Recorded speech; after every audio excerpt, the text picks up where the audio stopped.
Assalamualaikum warahmatullahi wabarakatuh. Terima kasih kepada dosen pengampu Ibu Nurul Fuada, SST MSI, selaku dosen pengampu mata kuliah akuntansi keuangan lanjutan 1, dan teman-teman sekalian yang sudah hadir untuk mendengarkan presentasi kami. Perkenalkan, saya Juanda Stuti selaku moderator dari kelompok kami, dan kami dari kelompoknya akan menyampaikan materi dan soal mengenai transfer antar perusahaan aset tidak lancar. Dan kali ini saya tidak sendiri, saya ditemani teman kelompok saya. Saya persilakan kepada teman-teman kelompok saya untuk memperkenalkan dirinya terlebih dahulu. Perkenalkan, nama saya Sarmila selaku pemateri pertama. Dan Pantri sebagai pemateri kedua, dan Irsan Irwanto sebagai pemateri ketiga. Untuk mengefisienkan waktu, langsung saja saya persilahkan kepada pemateri pertama menjelaskan presentasinya. Baik, di sini saya akan menjelaskan transfer. Apa sih itu transfer antar perusahaan? Nah, transaksi antar perusahaan itu adalah aktivitas perusahaan induk dan anak perusahaan yang sering terlibat dalam berbagai transaksi mereka sendiri. Nah, di sini ada entitas konsolidasi, di mana eliminasi transfer antar perusahaan. Semua aspek transfer antar perusahaan itu harus dieliminasi dalam penyusunan laporan keuangan konsolidasian. Tujuannya itu agar laporan keuangan itu terlihat seakan-akan merupakan laporan keuangan dari suatu perusahaan tunggal.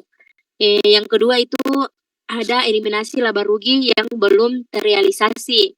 Perusahaan umumnya mencatat transaksi afiliasi menggunakan dasar yang sama dengan transaksi non afiliasi, termasuk laba rugi. Namun untuk laporan konsolidasi laba dari penjualan barang tersebut itu dianggap belum terrealisasi sampai barang tersebut itu dijual ke pihak yang tidak berelasi. Di sini selanjutnya transfer jasa antar perusahaan. Nah, perusahaan yang berelasi itu seringkali membeli jasa dari satu perusahaan ke perusahaan lainnya. Jenis jasa antar perusahaan itu seperti membeli jasa konsultasi, jasa rekayasa, jasa pemasaran, dan jasa pemeliharaan.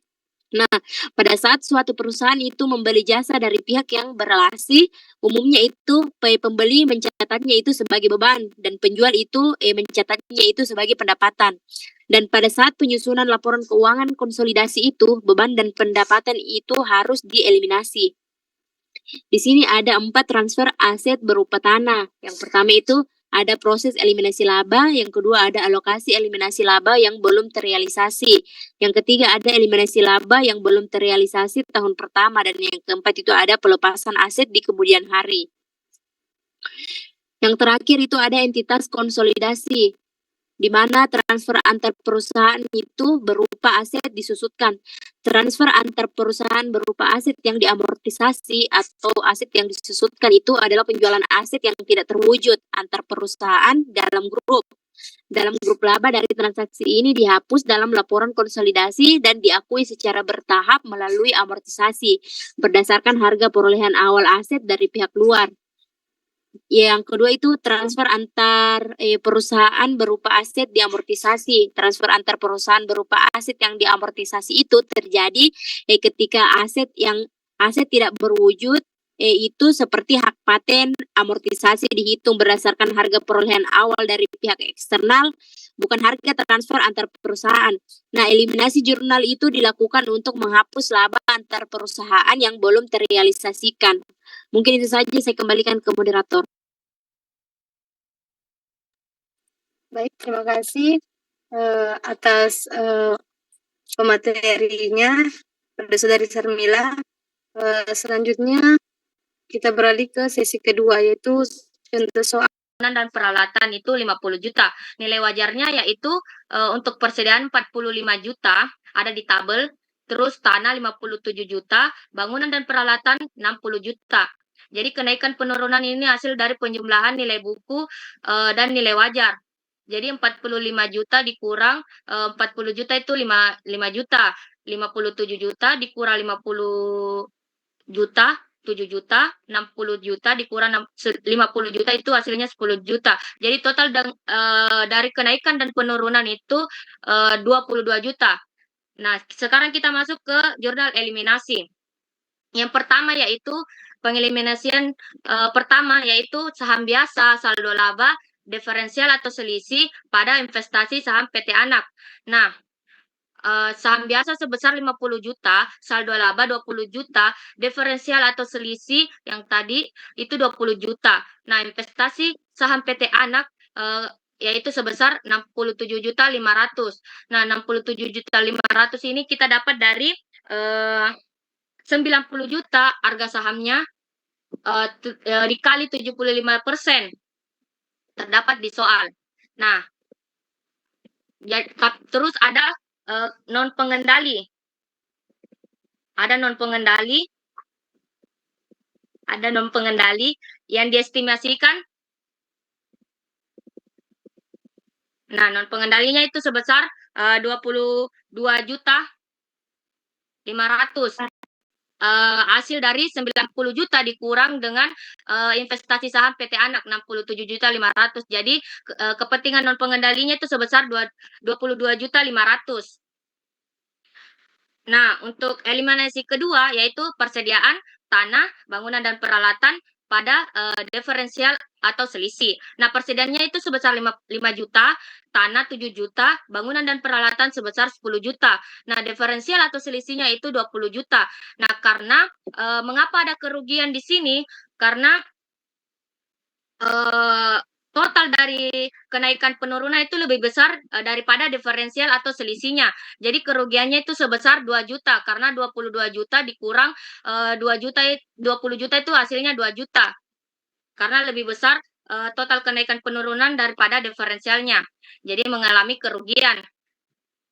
Nah, kita kerja lagi dengan kertas kerja posisi keuangan konsolidasian. Nah, keterangannya terus ini kita kasih masuk PT Induk dan PT Anak nominal yang ada di soal. Terus ini debit kreditnya itu eliminasi yang telah dijabarkan tadi. Kita langsung kasih masuk saja nominalnya. Terus untuk penjumlahan untuk konsolidasiannya itu kita ambil dari penjumlahan PT Anak ditambah PT Induk ditambah PT Anak. Terus kalau nominalnya di debit itu berarti ditambah.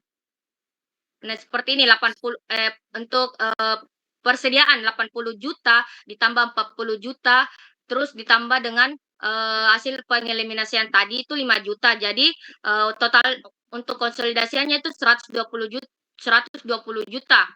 Nah, untuk liabilitasnya jika berada di debit itu berarti dikurang. Begitupun sebaliknya jika berada di kredit itu maka ditambah. Nah, ini dia hasilnya. Oke. Baik, itu saja yang dapat saya sampaikan. Saya kembalikan ke moderator.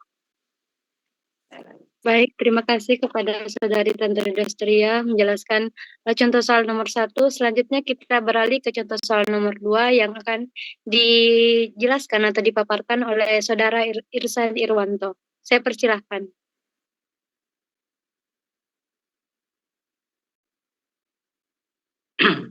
Baik, terima kasih atas kesempatannya moderator. Saya Muhammad Irsan Irwanto akan menjelaskan mengenai soal nomor 2 yang dimana soalnya itu dengan mengacu pada soal di atas, berikut terdapat data mengenai informasi laba dan dividen PT Induk dan PT Anak untuk tahun 2017. Bisa dilihat tabelnya, itu ada PT Induk dan PT Anak. Nah, setelah tanggal akuisisi, PT Induk dan PT Anak ini melaporkan laba dividen terkait dengan selisih persediaan telah terjual seluruhnya di tahun 2017. Bangunan dan peralatan mempunyai sisa masa ekonomis selama 5 tahun dengan metode garis lurus. Nilai goodwill diamortisasi selama 5 tahun sehingga memperoleh kerugian pada penurunan nilai. Nah, yang diminta itu buatlah ayat jurnal untuk induk perusahaan. Jadi jurnal yang pertama itu keterangannya mencatat pendapatan metode ekuitas. Jadi jurnalnya itu investasi pada PT Anak, pada kas, yang dimana di sini bisa dilihat di keterangannya itu 30 juta kali 75%.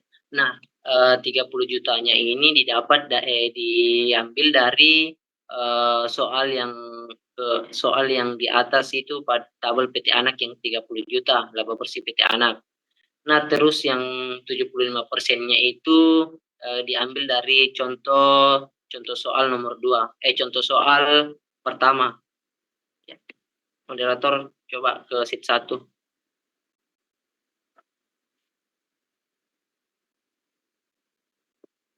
Sheet 1, soal 1.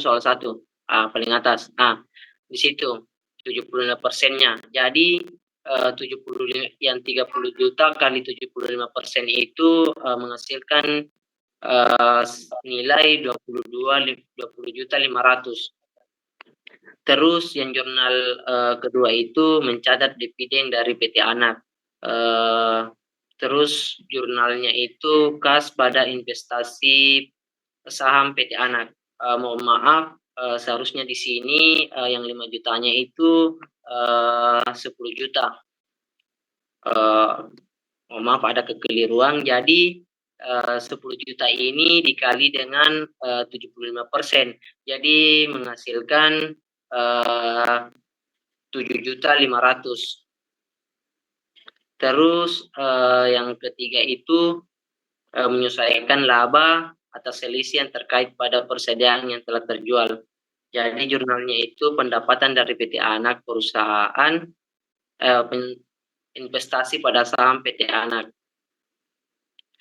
Jadi yang 5 juta ini dikali 75% diambil dari soal nomor 1. Soal nomor 1 tapi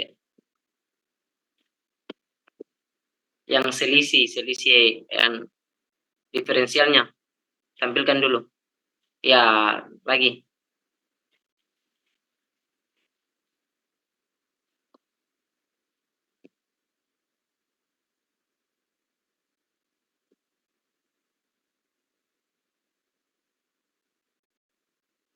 Terus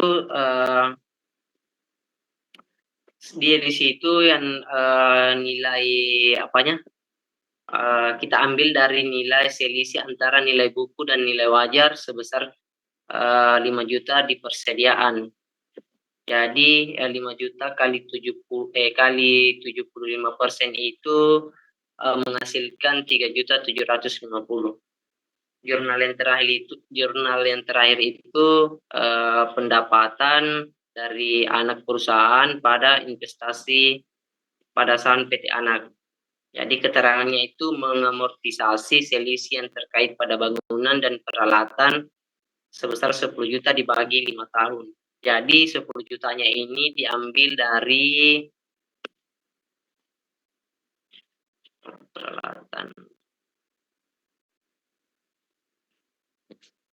Diambil dari soal nomor 1 yang dimana itu selisih antara nilai buku dan nilai wajar sebesar 10 juta lalu dikali dengan 5 tahun pada soal nomor 2. 5 tahun jadi menghasilkan itu sebesar 2 juta. Mungkin itu saja yang bisa saya jabarkan. Saya kembalikan ke moderator. Baik, terima kasih kepada Saudara Irsan Nirwanto. Untuk sesi selanjutnya kita ke sesi tanya jawab. Bagi yang ingin bertanya, saya persilakan untuk mengangkat tangan. Saya batasi 3 penanya terlebih dahulu.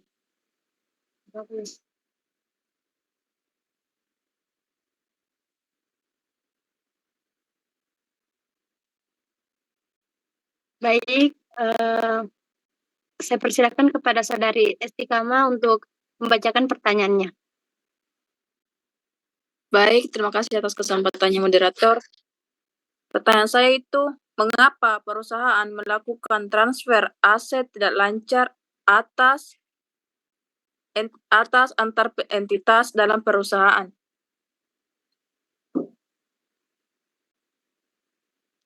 Mungkin hanya itu saya kembalikan ke moderator. Baik, terima kasih kepada Saudari Istiqamah. Suaranya putus, mungkin bisa dikirim ke grup. Ya, oke. Baik, terima kasih. Saya buka pertanyaan. Masih ada yang ingin bertanya?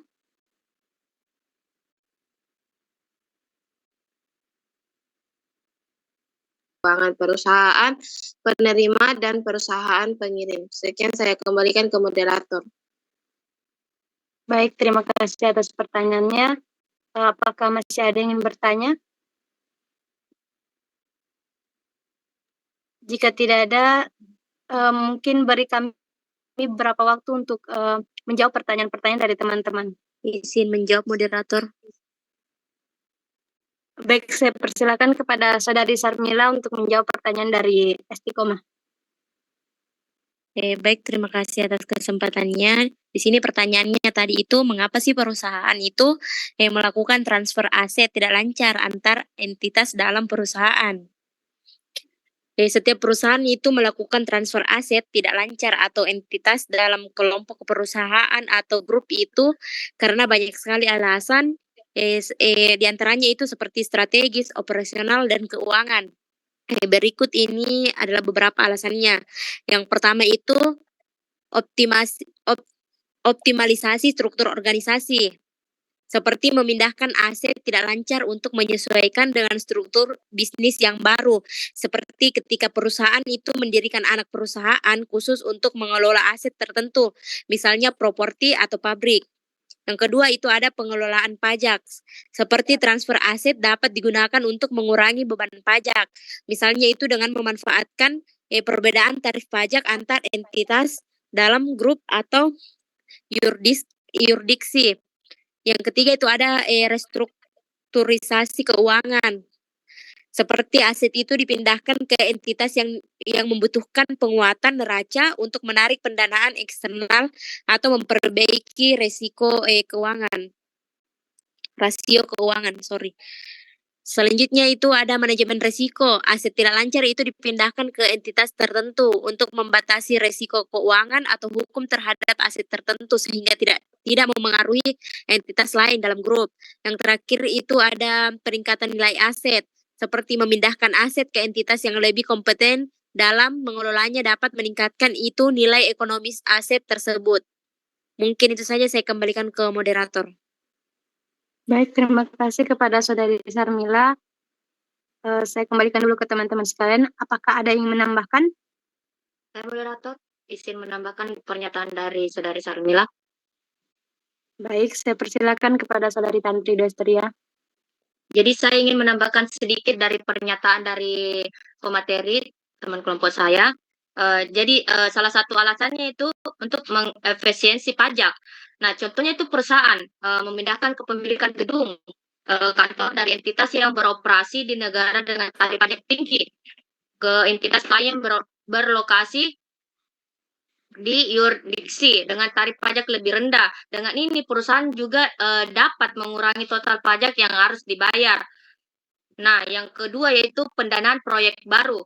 Nah, contohnya itu kayak sebuah grup real estate memindahkan gedung yang dimiliki oleh entitas X ke entitas Y.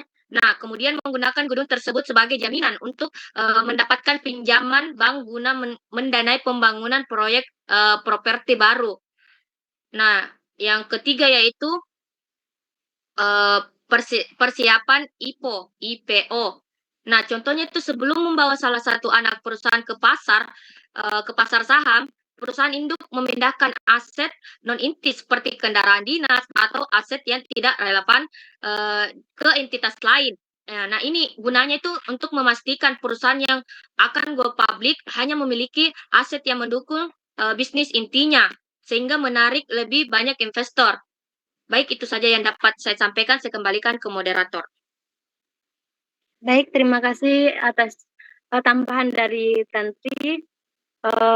Apakah masih ada yang menambahkan? Jika tidak ada, saya kembalikan kepada Saudari penanya, yaitu Saudari Istiqomah. Bagaimana, apakah diterima? Iya, diterima. Sangat jelas, terima kasih. Baik, terima kasih juga. Moderator izin menjawab pertanyaan dari saudari Nurmi. Baik, saya persilahkan kepada Saudara Idrisan Irwanto. Terima kasih atas kesempatannya moderator. Saya akan menjawab pertanyaan dari Nurmi, di mana pertanyaannya itu bagaimana pengaruh transfer aset tidak lancar terhadap laporan keuangan perusahaan penerima dan perusahaan pengirim. Jadi pengaruh aset tidak lancar itu seperti tanah bangunan atau peralatan dapat mempengaruhi laporan keuangan baik perusahaan penerima maupun perusahaan pengirim. Jadi dampak pada perusahaan pengirim itu pengurangan aset tidak lancar. Aset yang tidak lancar ditransfer akan dikeluarkan dari daftar aset tidak lancar perusahaan pengirim, sehingga saldo aset tidak lancar berkurang. Terus perubahan ekuitas dan liabilitas tergantung pada bentuk transfer, misalnya hibah, jual beli atau pembayaran utang. Dampaknya bisa berupa perubahan ekuitas jika hibah atau pengurangan liabilitas jika sebagai pembayaran utang. Terus dampak pada perusahaan penerima. Dampaknya itu penambahan aset tidak lancar. Aset yang diterima akan diakui sebagai penambahan aset tidak lancar. Penilaian tergantung pada nilai transaksi. Mungkin itu saja yang bisa saya sampaikan. Saya kembalikan ke moderator. Baik, terima kasih kepada Saudara Idrisan Irwanto. Mungkin saya ingin menambahkan sedikit. Langsung saja, pertanyaannya itu bagaimana pengaruh transfer aset tidak lancar terhadap laporan keuangan perusahaan penerima dan perusahaan pengirim. Pengaruh pada perusahaan pengirim, aset tidak lancar berkurang, dan potensi pengakuan keuntungan atau laba rugi jika nilai transfer berbeda dari nilai tercatat. Selanjutnya itu pengaruh pada perusahaan penerima, yaitu aset tidak lancar bertambah, biaya depresiasi diamortisasi meningkat, liabilitas bertambah jika pembelian dilakukan secara kredit. Mungkin itu saja sedikit tambahan dari saya. Saya kembalikan ke teman-teman sekalian, apakah ada yang ingin menambahkan? Izin moderator menambahkan sedikit. Baik, saya persilahkan. Baik. Jadi pertanyaannya tadi itu pengaruh transfer aset yang tidak lancar terhadap laporan keuangan perusahaan penerima maupun pengirim. Nah, kalau misalnya perusahaan pengirim itu salah satunya itu pengurangan aset, seperti nilai asetnya itu tidak lancar atau berkurang sesuai dengan nilai yang tercatat. Kalau perusahaan menerima itu contohnya asetnya itu tidak lancar juga, seperti yang dicatat sesuai nilai wajar atau nilai transfer, tergantung kebijakan akuntansi yang berlaku. Mungkin itu saja yang bisa saya sampaikan, saya kembalikan ke moderator. Baik, terima kasih kepada Saudari Sarmila. Saya coba kembalikan ke teman-teman, apakah masih ada yang menambahkan? Jika tidak ada, saya kembalikan kepada penanya. Bagaimana kepada Saudari Nurmi, apakah menerima jawaban dari kami?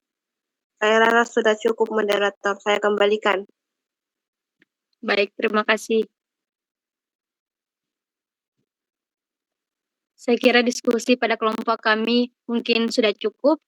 Kepada Ibu yang telah memberikan kesempatan kami untuk presentasi dan teman-teman yang sudah bergabung, terima kasih. Mungkin saya akhiri. Wassalamualaikum warahmatullahi wabarakatuh. Waalaikumsalam warahmatullahi wabarakatuh.